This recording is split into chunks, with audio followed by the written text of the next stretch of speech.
Bab 581, ke arah timur. Seseorang yang sepenuhnya tersembunyi di balik jubah hitam muncul di depan Sang. Lingkaran ajaib pada jubah membuat mustahil untuk melihat bagian manapun dari orang tersebut. Sang tidak terlalu terkejut. Penyapu sangat kuat, dan perusahaan seleksi alam mencari mereka dengan gila-gilaan. Setiap sweeper merupakan masalah besar bagi perusahaan seleksi alam karena mereka dapat menjatuhkan orang-orang yang sangat penting dan menimbulkan kerugian besar pada keuangan mereka. Wajar jika para sweeper ingin merahasiakan identitas mereka sepenuhnya. Tentu saja, jubah hitam itu mungkin akan langsung menunjukkan fakta bahwa mereka adalah sweeper, tapi siapapun yang melihat mereka tidak akan tahu mereka sweeper yang mana. Saat kedua orang itu saling berhadapan, seseorang tidak akan bisa mengabaikan perbedaan antara keduanya. Satu sisi benar-benar hitam dan tersembunyi, sedangkan sisi lainnya berwarna putih pucat. Kamu adalah hantu putih. Orang di dalam jubah itu berbicara. Dilihat dari suaranya, itu adalah seorang wanita. Ya, jawab Sang. Aktifkan kemampuanmu untuk bersembunyi dari Spirit Sense, kata sweeper. Sesaat kemudian, tubuh Sang tampak menjadi sedikit lebih cerah, dan sepertinya warna tubuhnya tidak lagi cocok dengan lingkungan sekitarnya. Sepertinya dia tidak pantas berada di sana. Penyapu mengawasi Sang sekitar 3 detik. Penyihir yang mengetahui konsep murni cahaya atau kegelapan tingkat 2 dapat melihat melalui tabirmu.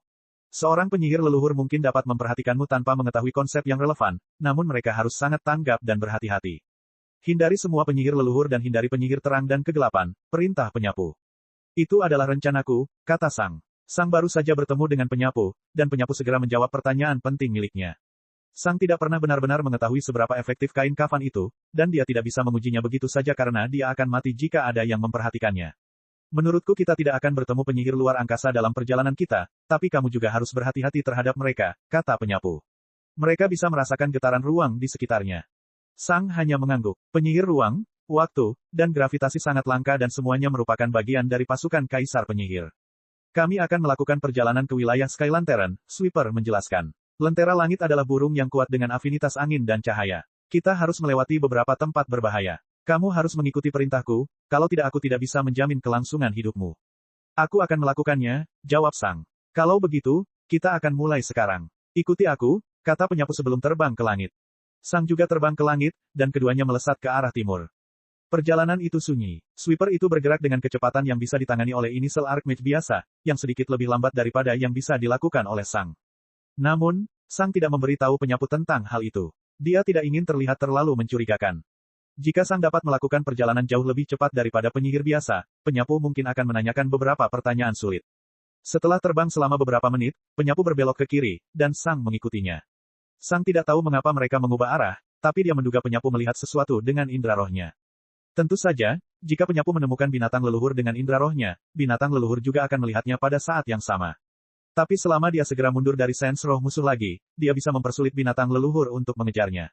Tentu saja, sebagian besar binatang leluhur juga tidak peduli. Setelah mengambil jalan memutar yang panjang, penyapu melanjutkan perjalanan ke arah timur, tetapi hanya beberapa detik kemudian, dia mengubah arah lagi. Selama 30 menit berikutnya, keduanya melakukan perjalanan jauh lebih banyak ke arah selatan dan utara secara bergantian dibandingkan ke timur. Jika mereka terbang dalam garis lurus, mereka bisa mencapai jarak yang sama hanya dalam waktu 4 menit.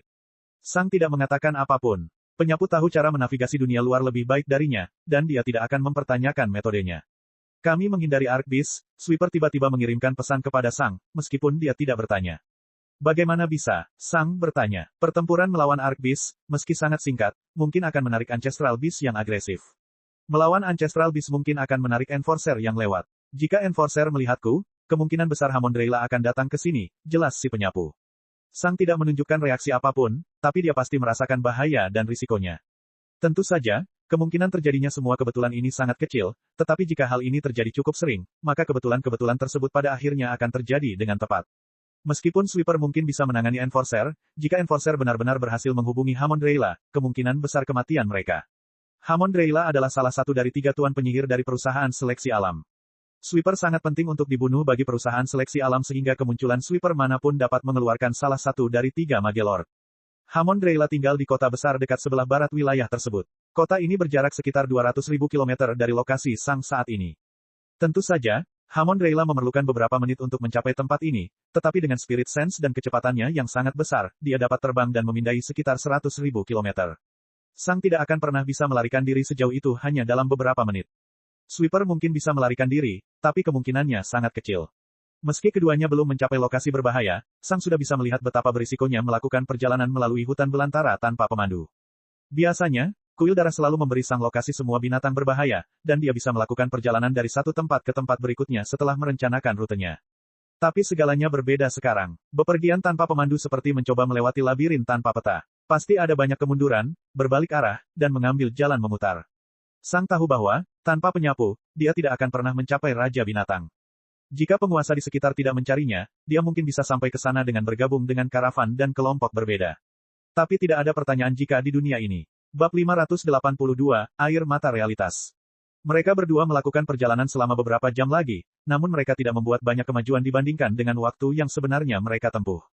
Dari 700.000 kilometer yang harus mereka tempuh, mereka hanya menempuh jarak sekitar 20.000 kilometer saja. Tentu saja, 20.000 kilometer adalah jarak yang sangat jauh bagi orang normal, tapi Sweeper dan Sang melakukan perjalanan dengan kecepatan yang hanya bisa dilakukan oleh Archmage.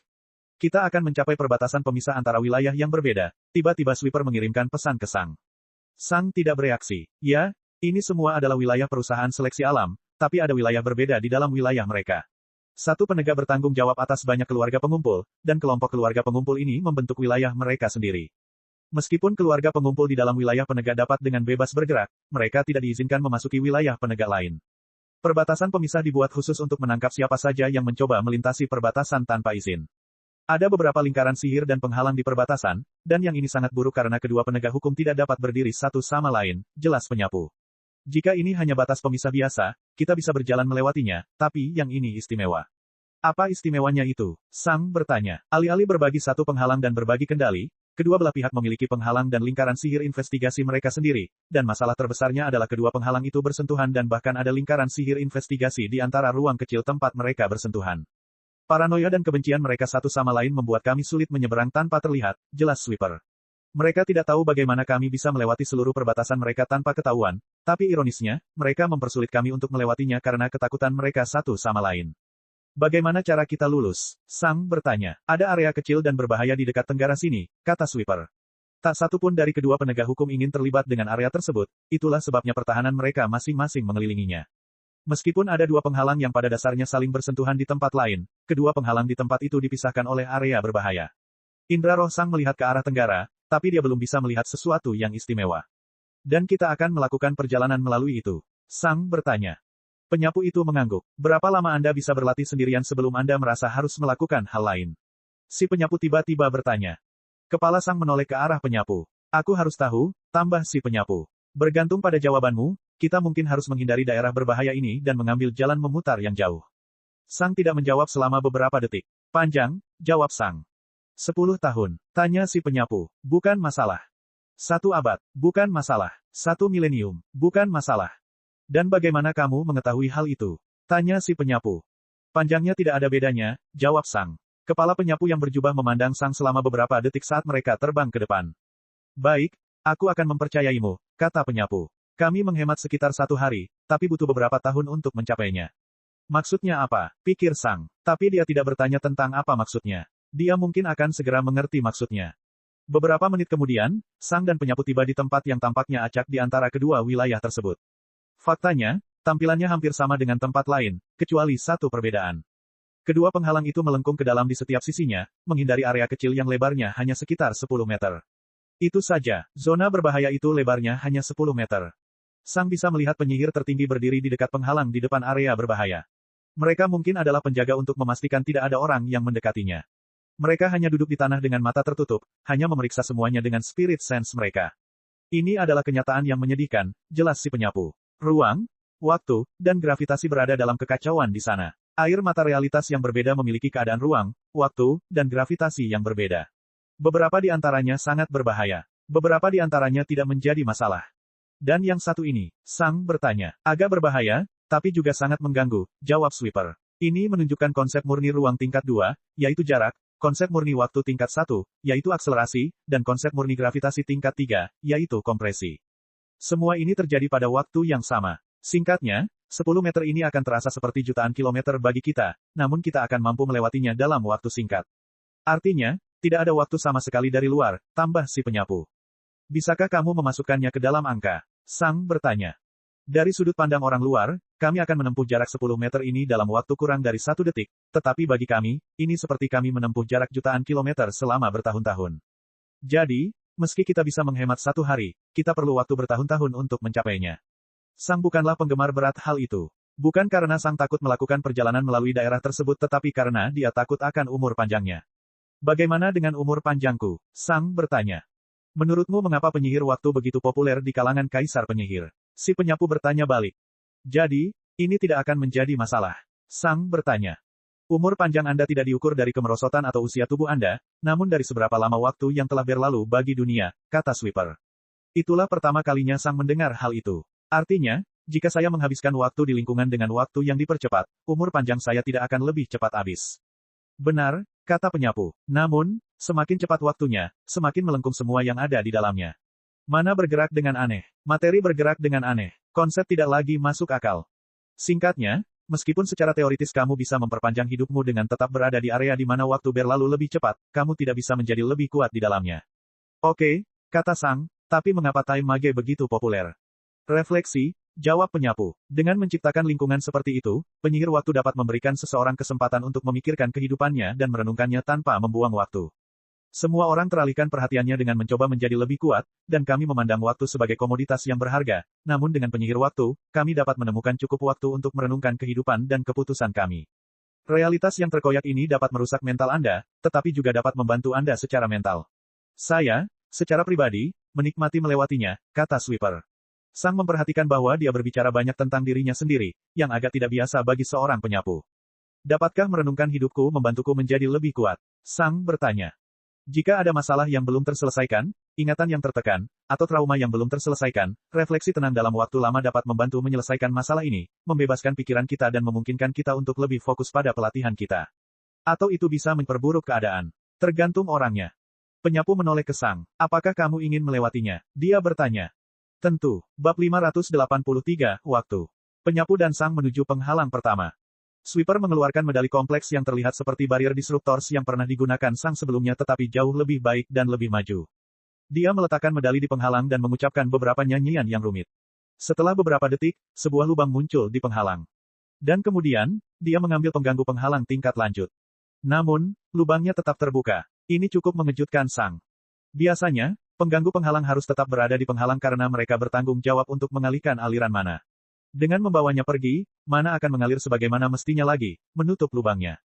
Jika seseorang ingin membuat lubang permanen pada penghalang, seseorang harus memprogram ulang sepenuhnya lingkaran sihir yang menjalankan penghalang tersebut, dan ada banyak sekali perlindungan terhadap hal tersebut. Meskipun penghalang itu tampaknya telah diprogram ulang secara permanen, Sang menolak untuk percaya bahwa itu benar-benar terjadi. Ini pasti sesuatu yang lain. Pikiran Sang juga terfokus pada penyihir tertinggi di tanah, yang berjaga. Hanya ada jarak hampir 1 kilometer antara Peak High Mage dan penghalang. Mereka akan merasakan sedikit perubahan mana di atmosfer. Namun, ternyata tidak. Segala sesuatu yang dilakukan penyapu tadi jauh di luar kemampuan Sang. Cepat, si penyapu mengirimkan setelah melewati penghalang. Itu hanya terbuka selama 5 detik. Seperti hantu putih, tubuh Sang terbang ke depan dan melewati lubang dalam waktu kurang dari 1 detik. Dan beberapa detik kemudian, penghalang itu menutup kembali. Tak satu pun dari lingkaran sihir pengawasan yang terpicu. Indra jiwa Sang menyelidiki medali kecil yang digunakan penyapu untuk melewati penghalang. Itu adalah pengganggu jarak jauh, kata penyapu setelah menyadari keingintahuan Sang. Mana yang digunakan oleh pengganggu penghalang untuk mengganggu penghalang ditembakkan ke dalam penghalang dengan pengganggu jarak jauh.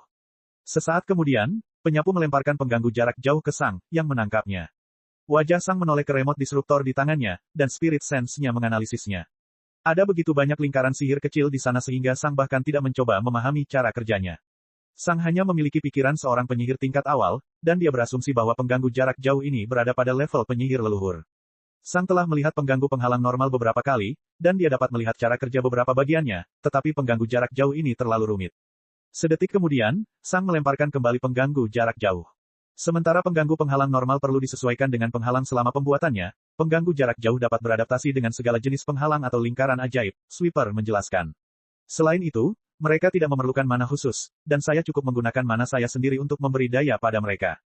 Kerugiannya adalah teknologi ini sangat kompleks dan mahal, namun memilikinya akan menghemat uang Anda dalam jangka panjang, katanya. Sang hanya mengangguk, menunjukkan bahwa dia mengerti.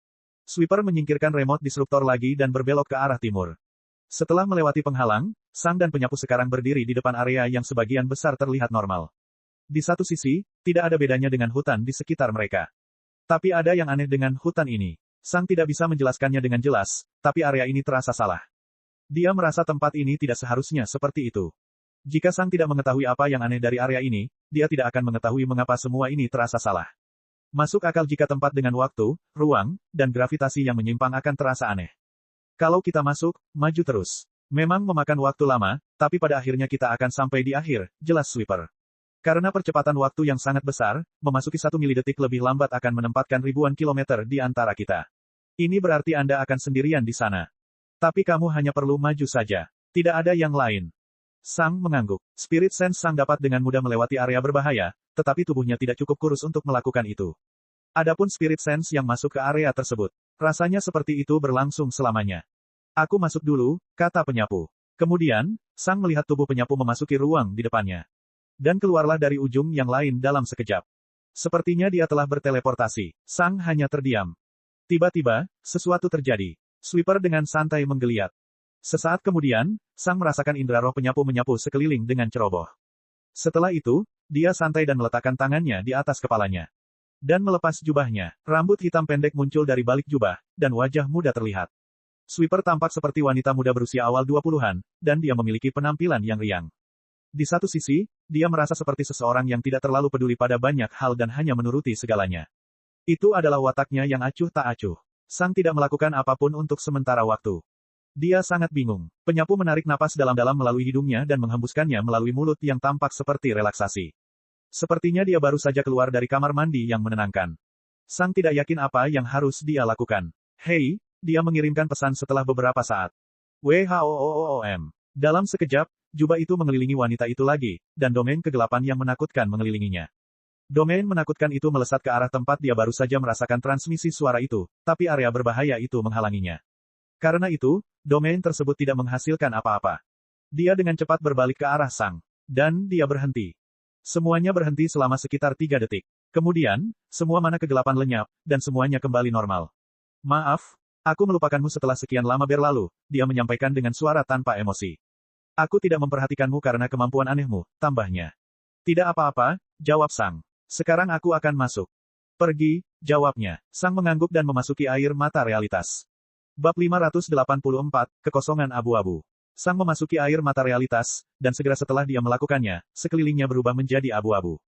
Pepohonan dan penghalang tiba-tiba berada begitu jauh sehingga Sang bahkan tidak dapat melihatnya lagi. Semuanya baru saja terbentang hingga tak terhingga, dan segala arah berlangsung sejauh jutaan kilometer. Kecuali bagian belakang, Sang masih bisa melihat penghalang dan segala sesuatu di belakangnya karena itu adalah tempat di mana dia baru saja masuk.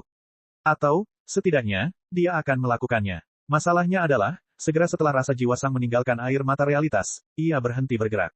Itulah efek percepatan waktu, pikir Sang. Waktu bagi saya bergerak sangat cepat sehingga segala sesuatu di luar ruang ini terasa seperti membeku dalam waktu, termasuk spirit sense saya. Karena itu, Sang hanya bisa merasakan titik kecil mana dan udara, dan itu tumbuh dengan sangat lambat. Butuh waktu bertahun-tahun bagi Spirit Sense untuk mencapai kemajuan yang signifikan, dan ini sungguh mengejutkan. Lagi pula, Spirit Sense pada dasarnya terjadi secara instan. Sungguh mengejutkan betapa cepatnya waktu bergerak di sini, pikir Sang. Waktu sebenarnya mungkin bergerak miliaran bahkan triliunan kali lebih cepat dibandingkan dunia luar. Sedihnya, aku tidak bisa berlatih di sini. Begitu Sang masuk, dia sudah merasakan betapa sulitnya memindahkan mana miliknya. Sepertinya seluruh tubuhnya bergerak dengan cara yang aneh dan setiap perintah yang dikirimkan Sang ke tubuhnya akan dipenuhi, tetapi dengan cara yang sama sekali tidak wajar. Berlatih di sini bahkan mungkin merusak instingku, pikirnya. Selain itu, tidak ada mana netral di sini. Saya pikir satu-satunya jenis mana di sini adalah mana waktu, ruang, dan gravitasi yang sangat menyimpang. Tentu saja, ketika dia mendengar tentang atribut air mata realitas, Sang berpikir untuk berlatih di sini. Tapi tentu saja itu mustahil. Segalanya berada dalam kekacauan sehingga Sang bahkan tidak merasa seperti berada di dalam tubuhnya sendiri lagi. Saya kira pelatihan di sini akan terlalu bagus. Tuhan bahkan mungkin akan menganggapnya curang. Mungkin dialah yang membuat segalanya berubah di sini sampai tingkat ini. Untuk beberapa saat, Sang tidak bergerak. Aneh, pikirnya. Aku merasa seperti membuang-buang waktu dengan berada di sini, tapi sebenarnya tidak. Bahkan setahun di sini kurang dari 1 detik di luar, dan umur panjangku bahkan tidak habis. Semua ini sangat aneh. Ini sangat tidak wajar. Yah, itu tidak terlalu penting. Seharusnya tidak menjadi masalah untuk melewati air mata realitas ini. Sang terbang ke depan dengan seluruh kecepatannya tanpa menggunakan ledakannya. Dia sedikit lebih cepat dari sebelumnya, terbang lebih cepat dari Archmage awal. Segala sesuatu di dalam air mata realitas diisolasi, dan Sang tidak perlu menyembunyikan kemampuannya. Setelah terbang beberapa saat, Sang menggunakan beberapa ledakan es dan api. Dia sudah bertahun-tahun tidak menggunakannya, dan dia ingin merasakannya lagi. Sedihnya, lingkungan sekitar benar-benar mengubah perasaan ledakannya padanya. Dia terus menggunakannya untuk sementara waktu, tapi akhirnya dia berhenti. Dia tidak ingin terbiasa dengan perasaan aneh ini. Jika dia melakukannya, dia akan merasakan perasaan aneh yang sama ketika dia menggunakan ledakannya di luar lagi, yang mungkin akan merusak kekuatan pertempurannya. Sang terus terbang ke depan. Lingkungan sekitar terasa sangat aneh baginya. Yang ada hanya mana ruang, waktu, dan gravitasi yang sangat menyimpang, yang terasa sangat tidak wajar. Sepertinya Sang tidak berada di dunia nyata melainkan sedang bermimpi. Semuanya sangat salah dan menyesatkan. Tidak ada suara, dan tidak ada apapun yang dapat dipegang oleh rasa roh Sang. Itu hanyalah kehampaan yang monoton. Sang tidak tahu sudah berapa lama dia terbang. Mungkin hanya beberapa menit saja. Mungkin butuh waktu berminggu-minggu. Sama sekali tidak ada yang bisa digunakan sebagai referensi untuk mengukur perjalanan waktu, dan time mana itu sendiri benar-benar menyimpang. Sang tidak tahu seberapa jauh dia telah melakukan perjalanan atau berapa lama waktu telah berlalu. Dia hanya tahu bahwa dia menuju ke arah yang benar karena tubuhnya meninggalkan sedikit mana. Sang dapat merasakan potongan kecil mana ini dan dapat dengan mudah mengetahui apakah dia bergerak dalam garis lurus atau miring. Karena itu, Sang tidak perlu khawatir tersesat. Dia terus berjalan. Dan pergi, dan pergi, dan pergi. Setelah jangka waktu yang tidak diketahui, pikiran Sang terfokus pada mana yang menyimpang di sekitarnya. Tidak ada yang bisa dilakukan Sang di sini, dan pikirannya mati-matian mencari sesuatu untuk disibukkan. Sang sangat ingin melakukan sesuatu yang produktif, meskipun dia tahu bahwa sebenarnya tidak ada hal produktif yang dapat dilakukan di sini. Tapi memang begitulah dia. Dia selalu ingin berusaha mencapai sesuatu. Ia selalu menempatkan pikiran, tubuh, dan fokusnya untuk mencapai suatu tujuan. Ini hanyalah kepribadiannya dan bagaimana keadaannya. Ini adalah orangnya Sang. Sang terus memeriksa berbagai jenis mana di sini. Namun, mereka semua merasa sangat salah, dan Sang merasa mustahil baginya untuk mengetahui apapun tentang mereka. Mereka bergerak dengan cara yang salah dan tidak dapat diduga sehingga terasa sangat acak. Semuanya sangat acak. Sang mencoba berkali-kali untuk memahami apapun, tapi itu mustahil. Sang tidak tahu sudah berapa lama dia mencoba memahami sekelilingnya. Dia hanya merasa sudah lama mencoba memahaminya. Namun pada akhirnya, Sang harus menerima bahwa kemajuannya tidak ada apa-apanya. Ini bukanlah sesuatu yang sangat sulit untuk dipahami dan memerlukan waktu bertahun-tahun untuk mempelajarinya. Tidak, Sang akan bisa menyadarinya. Akan ada tanda-tanda kecil keteraturan, tanda-tanda kecil dari sebuah pola. Semua itu tidak ada di sini. Itu benar-benar acak. Akhirnya, pikiran Sang berhenti melihat mana yang menyimpang. Lingkungan sekitar tidak berubah. Ruang tidak berubah. Waktu tidak berubah. Gravitasi tidak berubah. Hanya ada kekosongan abu-abu di segala arah, kecuali jejak kecil yang ditinggalkan mana Sang. Jejak kecil mana ini adalah satu-satunya bukti bahwa Sang benar-benar bergerak maju. Sudah berapa lama dia berada di sini? Tahun, 5 menit. Dia akan segera tiba, kan? Bab 585, Kekejian dan Lengan. Dia akan segera tiba, kan? Lebih banyak kekosongan. Lebih banyak waktu berlalu. Dia seharusnya hampir sampai, kan? Lebih banyak waktu berlalu. Lebih banyak waktu berlalu. Lebih banyak waktu berlalu. Lebih banyak waktu berlalu. Lebih banyak waktu berlalu. Pikiran Sang mati-matian berusaha melekat pada apapun. Pasti ada sesuatu yang bisa mengalihkan perhatiannya, bukan? Dia bisa melakukan sesuatu di sini, kan? Pikiran Sang memindai sekeliling dengan gila-gilaan. Sesuatu. Pasti ada sesuatu. Tidak ada apa-apa. Yang ada hanya kekosongan kelabu. Akhirnya, pikiran Sang terfokus pada tubuhnya sendiri dan memeriksanya secara menyeluruh. Namun, seluruh tubuh Sang terasa tidak nyata dan salah baginya. Semua proporsinya kacau, dan seluruh daging dan darahnya bergerak ke arah yang acak. Tubuhnya sendiri seperti mimpi demam. Tidak ada alasan di balik apapun. Semakin pikiran Sang terfokus pada tubuhnya sendiri, rasanya semakin tidak nyata. Sepertinya tubuhnya sendiri sebenarnya bukanlah sebuah tubuh melainkan hanya sebuah dimensi berdaging yang bergerak secara acak dan terjepit ke arah yang acak. Apakah ini manusia? Tidak, ini hanya pergerakan acak di sekitar materi biologis. Bagaimana cara kerjanya? Mengapa semuanya terjadi secara acak? Kemana perginya mana? Bagaimana cara pikirannya bekerja? Kenapa semuanya begitu kacau? Ini tidak seharusnya berjalan seperti itu. Darahnya tidak seharusnya bekerja seperti itu. Jalur mana miliknya benar-benar acak dan kacau. Ini bukanlah tubuh manusia. Ini bahkan bukan tubuh binatang buas. Ini hanyalah dimensi daging acak. Apa gunanya semua ini? Apa ini? Apa ini? Apa ini? Apa ini? Apa ini? Apa ini? Apa ini? Apa ini? Apa ini? Apa ini? Apa ini? Apa ini? Apa ini? Patah. Tiba-tiba, Sang menggelengkan kepalanya dan memfokuskan spirit sense-nya ke depan lagi. Untuk beberapa saat, dia tidak memikirkan apapun. Apa yang tadi-tadi? Pikir Sang. Sang memfokuskan sense rohnya pada tubuhnya lagi.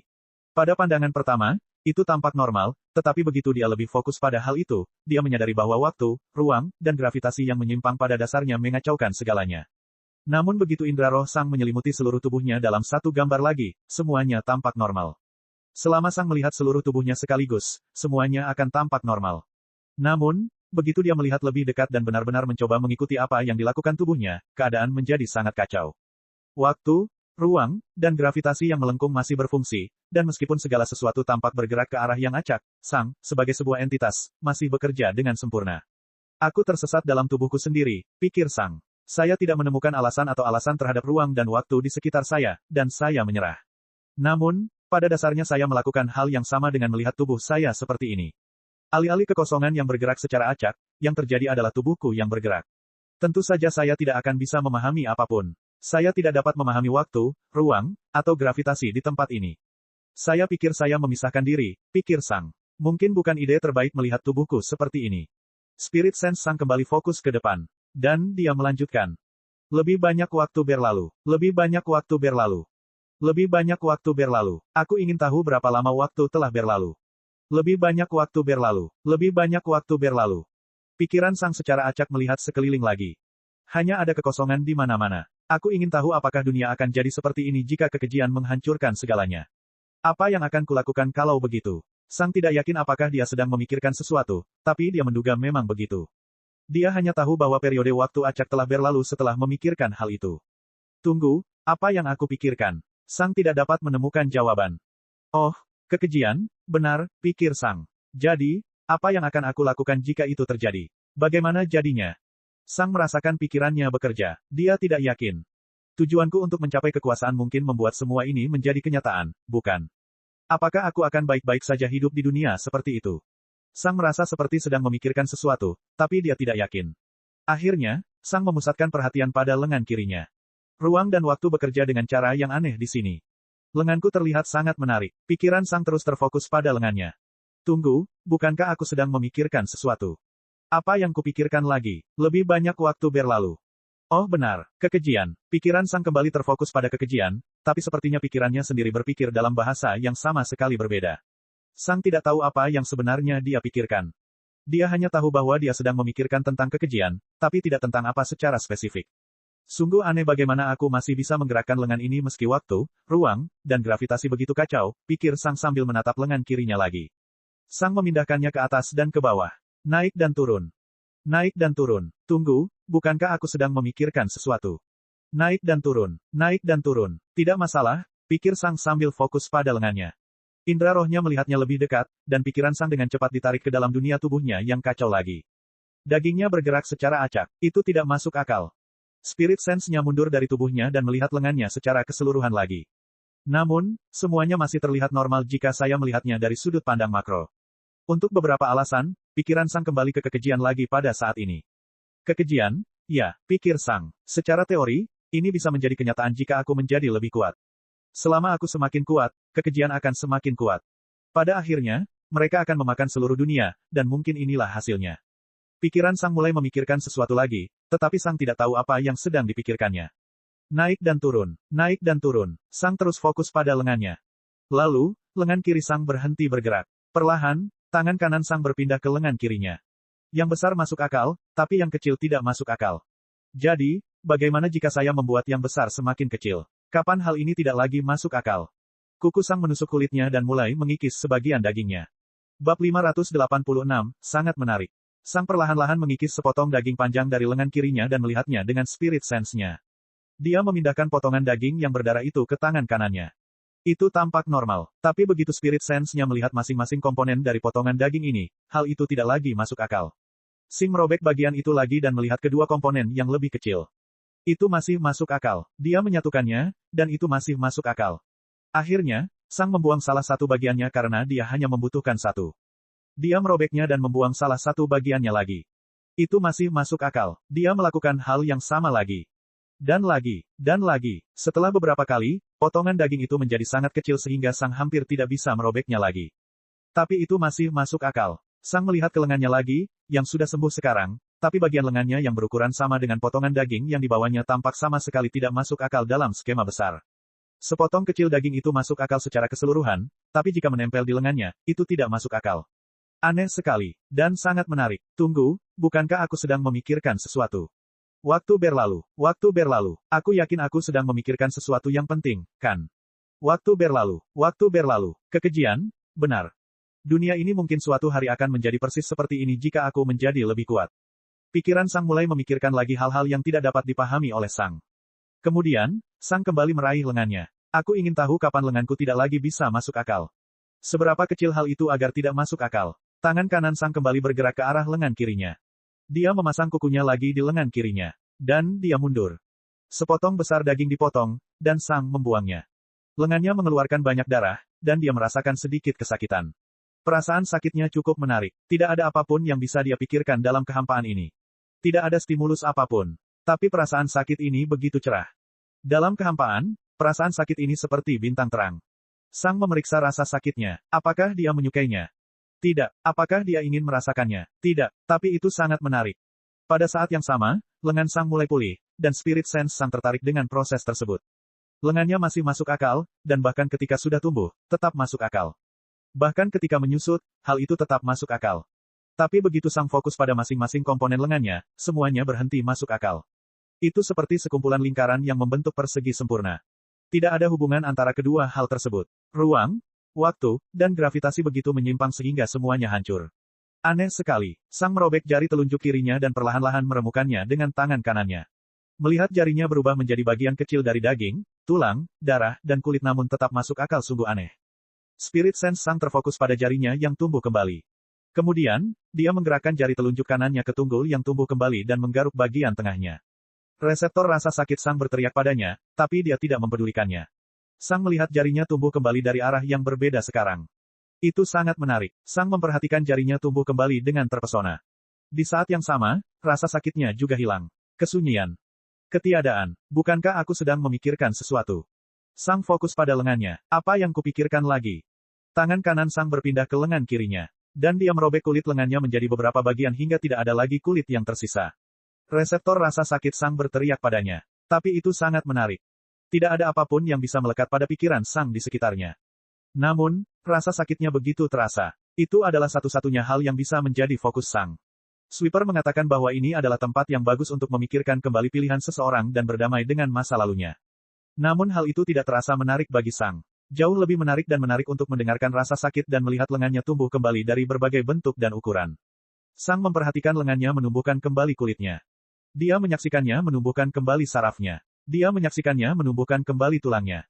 Menyaksikan lengannya menjadi utuh kembali setelah kehilangan beberapa bagian, lagi dan lagi, sungguh memesona dan menarik. Akhirnya, Sang menjadi bosan dengan lengan kirinya dan fokus pada kakinya. Dia belum melihat mereka tumbuh kembali. Untuk waktu yang tidak diketahui, Sang hanya bermain-main dengan kakinya, merobek bagian-bagian yang berbeda dan melihat tubuhnya menumbuhkannya kembali.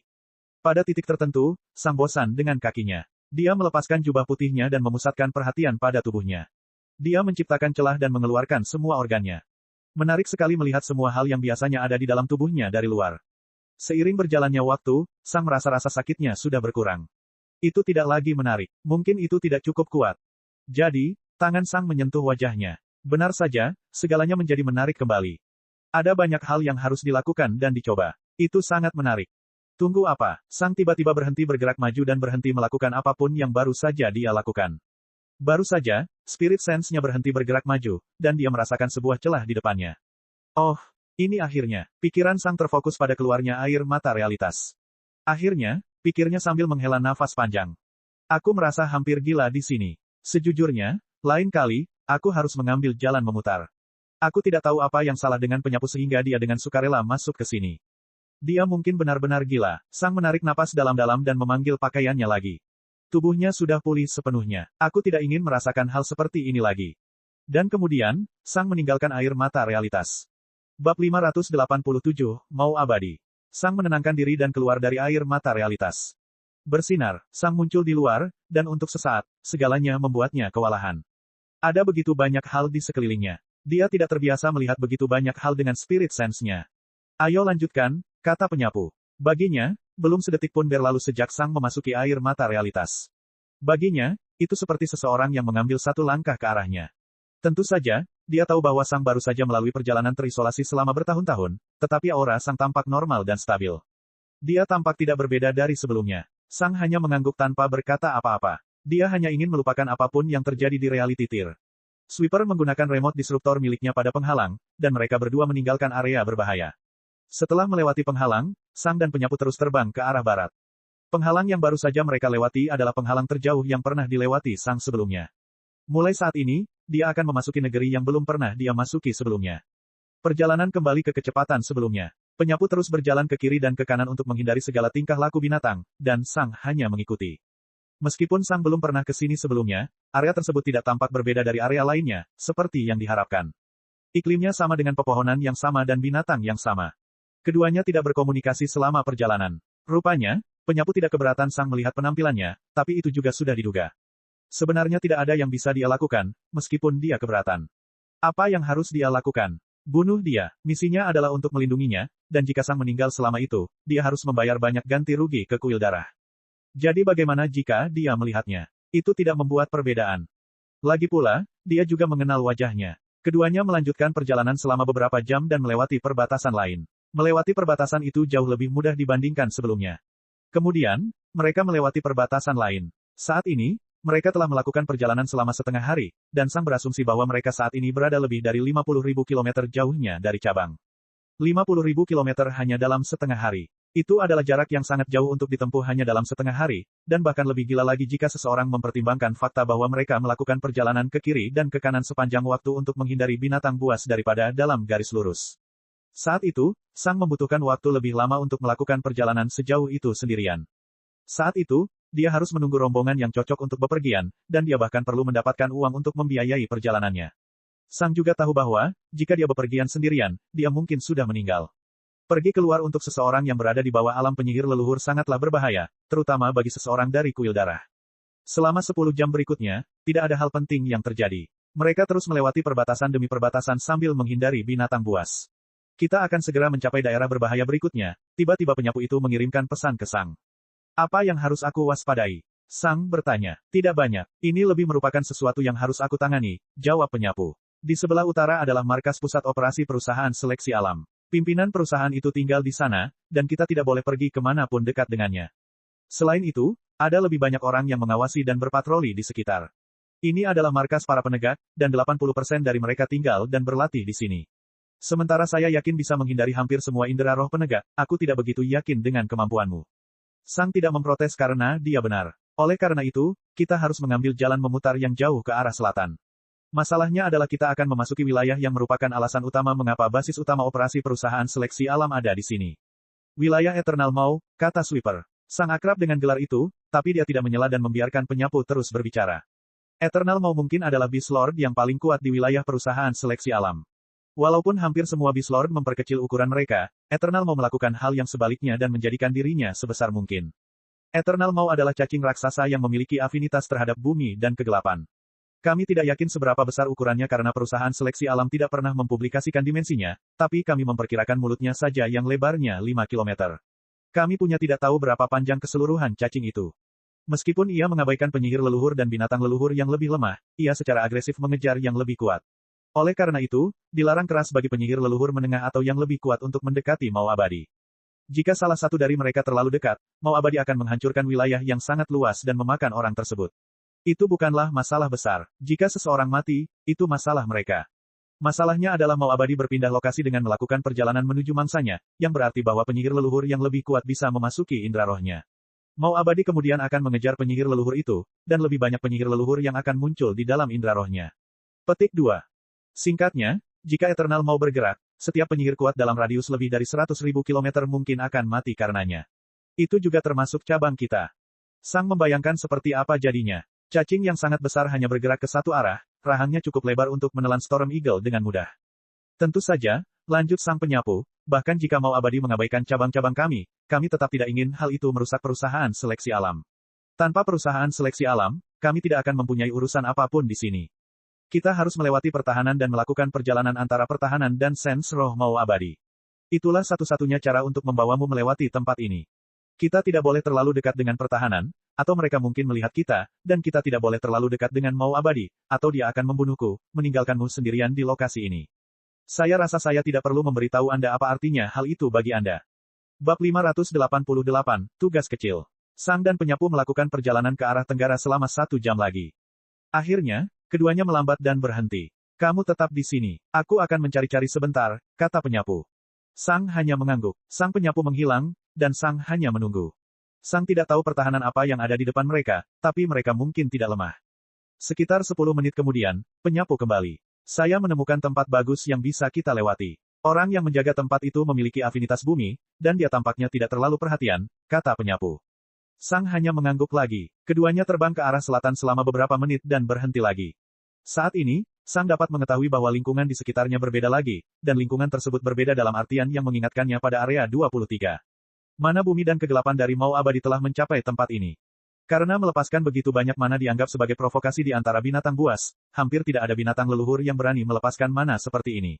Oleh karena itu, wilayah ini sangat beriklim sedang dan tidak ada zona tertentu. Tapi segalanya berbeda untuk Beast Lord. Tidak ada yang mungkin bisa mengancam mereka kecuali para penyihir, tapi para penyihir juga tidak keberatan dengan mana yang dilepaskan oleh para raja binatang. Faktanya, para penyihir ingin para Beast Lord melepaskan mana mereka. Oleh karena itu, area di sekitar Beast Lord dapat dianggap sebagai zona, tetapi jumlah Beast Lord yang ada tidak cukup untuk menutupi atrium di zona. Saat ini, keduanya masih berada sekitar 15.000 km jauhnya dari Eternal Maw, tapi Sang sudah bisa merasakan cukup banyak kegelapan dan mana bumi di sekitarnya. Oleh karena itu, warna tanaman juga menjadi lebih gelap, dan medan menjadi lebih bergunung-gunung. Bersinar. Pada saat itu, sesuatu muncul di tangan penyapu. Itu adalah jubah hitam yang identik dengan yang dia kenakan saat ini. Pakai itu, kata penyapu sambil melemparkan jubah ke arahnya. Sang menangkapnya dan memeriksanya. Begitu dia melakukan kontak fisik dengannya, dia bisa merasakan mana dan spirit sense miliknya memasuki jubahnya. Ada begitu banyak lingkaran sihir rumit di dalam jubah itu sehingga hampir mustahil bagi Sang untuk memahaminya. Aku hanya meminjamkanmu jubah ini, kata si penyapu. Jubah ini hanya bisa dibeli dan digunakan oleh sweeper karena ini adalah salah satu aset terpenting kami untuk menyembunyikan sweeper dari musuh. Tapi aku lebih suka tidak mempertaruhkan nyawaku secara tidak perlu dengan menyerahkan hidupku ke tangan kemampuanmu saja. Sang sudah memasukkan mana ke jubahnya saat dia berbicara. Untuk memanfaatkannya sepenuhnya, kamu perlu mengetahui konsep murni kegelapan tingkat 2, kebutaan. Tahukah kamu? Dia bertanya. Tidak, jawab Sang. Penyapu ragu-ragu sejenak dan tetap diam. Dia sangat skeptis saat ini. White Ghost seharusnya menjadi Archmage awal yang cukup kuat dan berbakat dengan Twilight Affinity. Namun, meskipun dia sekuat itu, dia tidak mengetahui konsep kebutaan. Itu sulit dipercaya. Selama beberapa detik, penyapu berdebat dengan dirinya sendiri apakah dia harus mempertanyakan Sang atau tidak. Di satu sisi, dia tidak perlu memberitahukan kekuatannya, tapi di sisi lain, mereka mungkin akan mati jika dia menyembunyikan kekuatannya. Itu berisiko. Baik, katanya setelah beberapa saat. Ketahuilah bahwa kita berdua akan mati jika kamu tidak bisa tetap bersembunyi.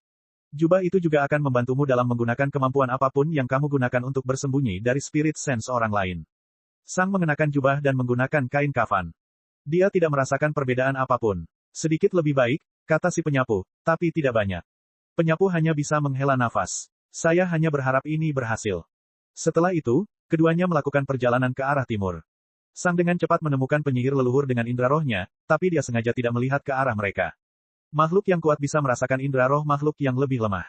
Mereka dengan mudah melewati penjaga sambil melewati beberapa lingkaran sihir investigasi. Beberapa menit kemudian, mereka berdua berhenti lagi. Kita berada sekitar 100 km di luar jangkauan spirit sense-nya, kata Sweeper. Sang memeriksa sekelilingnya. Tanaman di sekitarnya jauh lebih sedikit, dan medannya menjadi lebih berbatu. Dia juga bisa merasakan banyak Arc Beast dan bahkan 5 Ancestral Beast.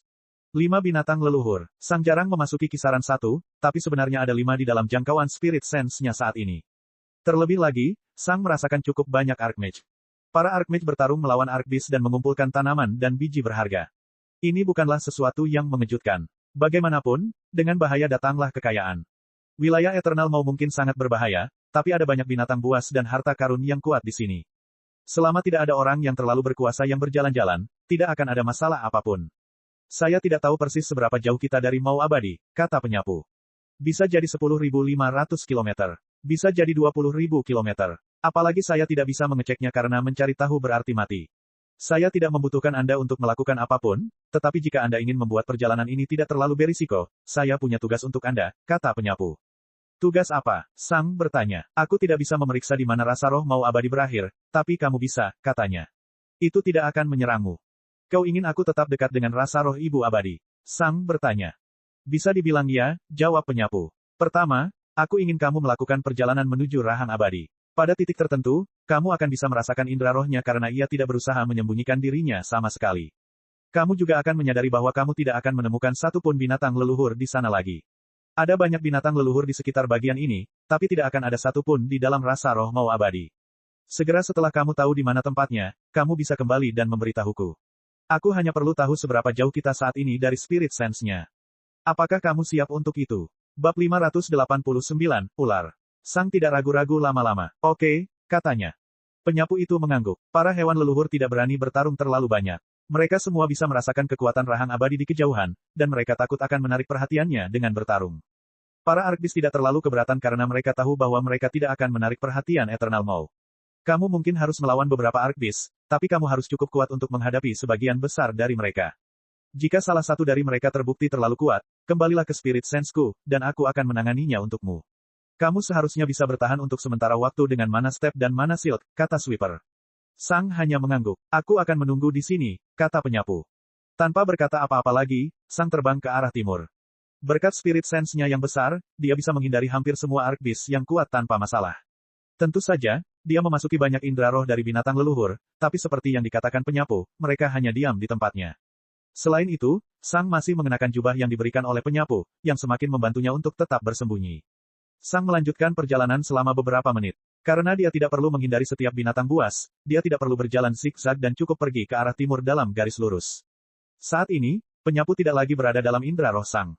Dunia di sekitar Sang menjadi lebih coklat karena semakin sedikit tanaman yang muncul. Binatang leluhur juga menjadi semakin sedikit. Namun jumlah Archbeast justru melonjak. Meskipun para Ancestral Beast harus berhati-hati, para Archbeast tidak melakukannya, dan Sang bisa melihat lebih banyak lagi. Belum sampai di sana, pikir Sang sambil melanjutkan.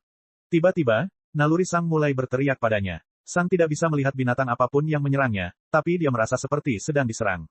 Dia segera menyadari bahwa dia sedang diserang oleh salah satu binatang buas yang bisa bersembunyi dari Spirit Sense. Meskipun Sang pada dasarnya tidak terlihat oleh Spirit Sense, binatang jenis ini sangat pandai melihat melalui kamuflase semacam itu. Selain itu, mereka sering menggunakan matanya untuk berburu. Sang tidak bisa melihat atau merasakan serangan apapun yang menghampirinya, tapi dia mempercayai instingnya. Sang segera mengarahkan tangannya yang terbuka ke tanah, agak ke kiri. Meskipun penyapu sudah tidak berada di dalam indera roh Sang, bukan berarti Sang tidak berada di dalam indera roh penyapu. Sweeper lebih kuat, memiliki spirit sense yang lebih besar, dan bahkan bisa bersembunyi dari Sang. Mungkin saja dia sedang mengawasinya saat ini, dan Sang tidak ingin menunjukkan kekuatan atau gaya bertarungnya yang sebenarnya. Mana di sekitar Sang bergerak dan melesat ke arah di mana Sang mengarahkan lengan kirinya. CRR. Mana segera mengenai sesuatu dan diblokir, memungkinkan Sang untuk mengenali penyerang hanya dengan melihat kemana-mana tidak bisa bergerak. Itu adalah ular yang sangat besar, panjangnya hampir 200 meter. Jarak 200 meter jelas sangat besar, tapi bagi seekor Archbeast, itu bukanlah hal yang kecil. Hewan leluhur seringkali berukuran beberapa kilometer, dan hewan agung sebagian besar memiliki panjang antara 200 dan 500 meter. 200 meter adalah ujung bawah spektrum. Tapi Sang sudah menduga hal itu. Pemburu penyergap seperti ini seringkali bukan yang terbesar. Saat ular itu menyerbu ke arah Sang dengan rahangnya yang terbuka lebar, Sang memeriksanya dengan tenang menggunakan spirit sense-nya. Seharusnya Archbeast awal, pikirnya. Ini tidak secepat itu, dan tidak menimbulkan perasaan ancaman yang kuat. Seharusnya tidak menjadi masalah. Mana yang mengelilingi ular itu berkumpul di depan tangan Sang dalam sekejap. Mana sangat cepat sehingga sepertinya waktu dan ruang tidak menjadi masalah. Lalu, Sang mendorong lengannya ke depan. Bang! Ular itu tiba-tiba menabrak sesuatu dan berhenti di udara. Rasanya seperti tiba-tiba menabrak penghalang tak terlihat. Ular itu tidak terluka, namun serangannya telah terhenti sepenuhnya. Sang telah menggunakan koneksi dunianya untuk memampatkan mana di sekitarnya dan menciptakan perisai. Meskipun tubuh Sang lebih lemah dibandingkan Archbeast awal, koneksi dunia miliknya berada pada alam yang lebih tinggi daripada Archbeast. Archbeast awal tidak bisa dibandingkan dengan koneksi dunia Sang. Setelah ular itu mengenai perisai tak kasat mata, Sang menarik tangan kanannya ke belakang dan membentuk pedang dengannya. Lalu, dia memotong. Mana di sekitarnya berkumpul di tangan Sang dan menebas ke depan seperti pedang yang sangat besar namun tidak terlihat. Retakan, bang, bilah tak kasat mata itu mematahkan sisik ular itu dan melemparkannya ke tanah berwarna coklat. Saat ini, hampir tidak ada pohon di sekitar, dan dunia tampak seperti gurun mati. Awan debu besar meledak dari tempat ular itu mendarat di tanah. Tampaknya ular itu telah mati, tetapi Sang tahu ular itu masih hidup. Bagaimanapun, ini adalah binatang yang satu tingkat di atasnya. Meskipun koneksi dunianya sangat kuat, dia tidak bisa membunuh binatang buas di atas levelnya begitu saja dengan sebuah tamparan. Sang membentuk ujung dengan jari telunjuk dan tengahnya. Mana dunia berkumpul di depan jari Sang. Kemudian, dia menusuk ke arah tempat ular itu berada. Retakan, sinar mana yang terkonsentrasi dan tak terlihat melesat ke depan, mengenai ular itu, yang baru saja mencoba terbang keluar dari kawah yang baru saja dibuatnya dengan tubuhnya. Sinar itu mengenai bagian atas kepala ular, mematahkan sisiknya dan meretakkan tengkoraknya. Bang, ular itu kembali menyentuh tanah. Sang mengumpulkan lebih banyak mana dan menusuk ke depan lagi. Retakan, kali ini, tengkorak ular tersebut pecah, menghancurkan sebagian besar otak ular tersebut. Meski terluka parah, ular itu masih hidup dan dengan kikuk berusaha melarikan diri. Sang mengepalkan tangannya, dan mana berubah menjadi pedang besar dan berat. Lalu, dia mengayunkan tinjunya ke bawah. Boom. Lubang retak di tengkorak ular itu pecah seluruhnya, dan seluruh tengkoraknya roboh ke otak ular. Ular itu menyentuh tanah, dan tubuhnya mengejang selama beberapa detik sebelum berhenti. Itu telah mati. Bab 590, Memahami Dunia. Pertarungannya berlangsung sangat singkat, dan Sang bahkan belum bergerak satu langkah pun sejak awal. Jika ada orang lain di sini, mereka akan terkejut dengan cara bertarung Sang. Mantra, Sang sangat kuat, mampu memblokir monster setingkat di atasnya dengan mudah, dan bahkan bisa melukai monster sekuat itu tanpa memerlukan banyak waktu untuk bersiap. Selain itu, mantranya bahkan tidak terlihat. Terakhir, mantranya bahkan tidak menunjukkan afinitas apapun.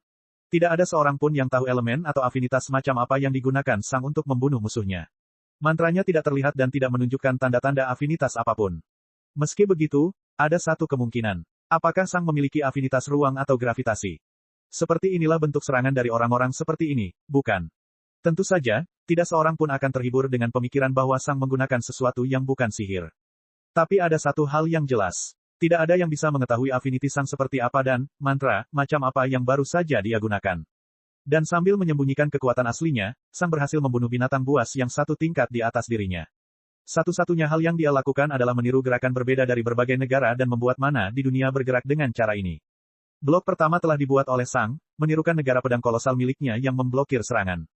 Tebasan berikut ini diciptakan oleh Sang yang menirukan tebasan dengan status sabre miliknya.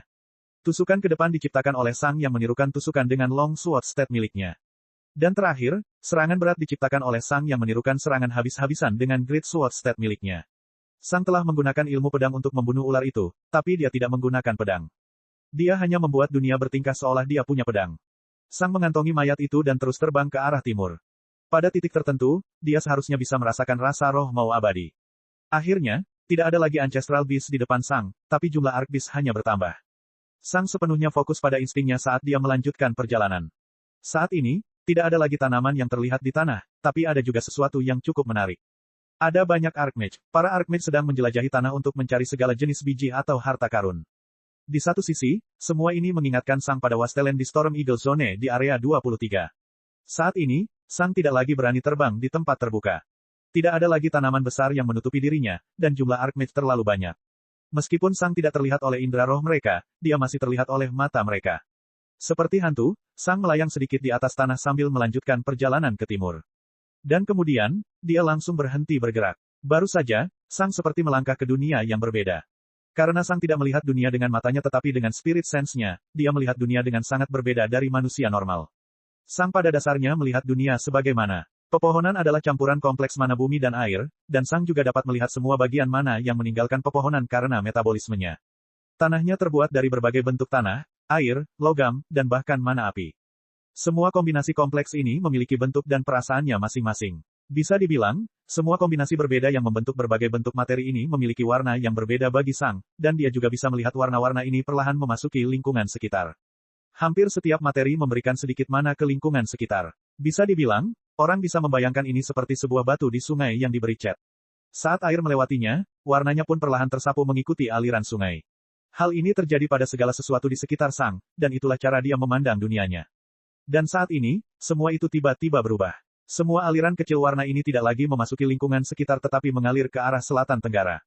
Dalam pandangan Sang, hampir tidak ada mana angin dari langit yang mencapainya lagi, secara efektif membuat langit tampak hampir tak bernyawa dan hitam. Bahkan Spirit Sense Sang merasakan tarikan ke arah selatan tenggara, dan dia bahkan merasa seperti sebagian kecil dari Spirit Sense-nya terkoyak. Sepertinya ada lubang hitam besar di selatan yang menarik semua jenis mana. Namun, pada saat yang sama, Sang merasakan tanah mengeluarkan aliran mana bumi berwarna coklat yang kuat. Meskipun tanah mengeluarkan mana bumi secara teratur dimanapun di dunia, di sini beberapa kali lebih kuat. Sepertinya tanah pada dasarnya mencoba membanjiri lingkungan sekitar dengan warna coklat sebelum juga ditarik ke arah selatan. Sang yakin bahwa dia telah mencapai rasa roh mau abadi. Untuk sementara, Sang fokus mengamati dunia di sekitarnya. Dia seharusnya mengunjungi Sky Lantern dan mencari tahu apa yang membuat Beast Lord menjadi Beast Lord, tapi mungkin dia juga bisa menemukannya di sini. Sang fokus pada sekelilingnya. Sepertinya dunia diserap dan ditarik ke arah selatan. Namun, itu bukanlah hal baru. Itu hanyalah efek dari koneksi dunia. Sang juga dapat melakukan hal tersebut namun dalam skala yang jauh lebih kecil dan lebih lemah. Lupakan saja, pikir Sang. Saya perlu melihatnya jika saya ingin tahu lebih banyak, dan itu terlalu berisiko saat ini. Sang menandai tempat di mana dia merasakan perubahan di dunia dan melakukan perjalanan ke arah yang benar-benar baru. Kali ini, Sang sedang melakukan perjalanan ke arah barat daya. Dia sedang melakukan perjalanan dekat di sepanjang tepi rasa roh mau abadi untuk sementara waktu. Setelah beberapa menit, dia berhenti. Dia melihat ke peta yang dia buat di dalam pikirannya dan menggambar tepi rasa roh mau abadi di atasnya. Bentuknya bulat, dan hanya dengan itu, dia bisa dengan mudah menghitung di mana mau abadi yang sebenarnya berada dan di mana spirit sense-nya bisa mencapainya. Ini bukanlah sesuatu yang sulit bagi seseorang dengan pikiran seorang penyihir tingkat awal. Dengan itu, Sang menyelesaikan tugas kecilnya dan kembali ke sweeper. Cek cek cek cek cek cek cek cek. Rakan-rakan kultivator sekalian, sebelum retret, sila terus berkultivasi untuk jurus subscribe, like, share dan komentar agar sekte novel Sadim terus berkembang pesat.